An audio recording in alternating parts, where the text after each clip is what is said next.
So I watched Jiro Dreams of Sushi. Oh. Now, the film is like more than 10 years ago.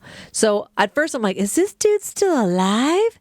Because it's about a Michelin star Japanese sushi chef that is in a subway in Japan. What? Yeah. And it only seats maybe 8 people. I mean, a restaurant in the subway. I'm Yes. like, he's just in the subway? What is he doing? Well, Sets up shop every day. Well, he basically does. I mean, it is a very humble, very small little restaurant that you would have walked by a million times and not take notice of it. But, he's been making sushi at this point for like 60 plus years or something like that. And it is his passion. And the overall story is about if you have a singular passion and you focus on it and try to make it the best it can be, you will be successful. Because he really has not had any other interest than this.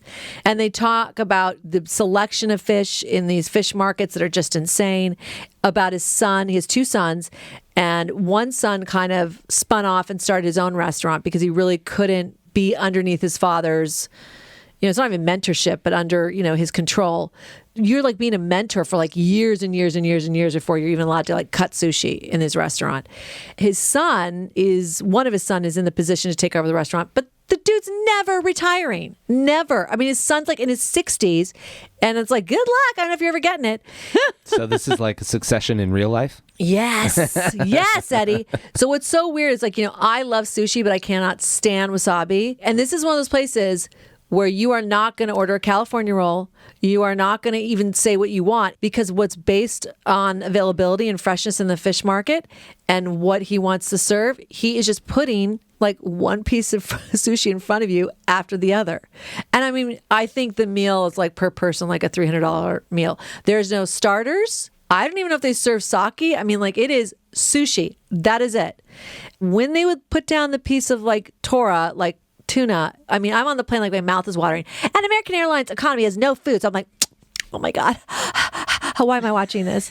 So just fascinating, like I said, sort of a multi-generational, the dynamics of basically inheritance, heritage, and then the Michelin star world, and him being recognized from these very humble position, like I said, in a Japanese underground subway station.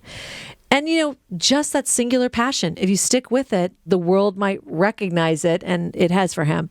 So I did check. He's still alive, and he is still making sushi, so that poor son is still not taking over. So I highly recommend it. In case anyone did the math on that, this is over a decade old, which puts him in his mid-90s. Yes. Still in charge, not letting his sons in their near 70s. Now, he will no longer go to the fish market 10 plus years ago. He would send the son. But that's about all he's completely acquiesced, like completely up to his son's control.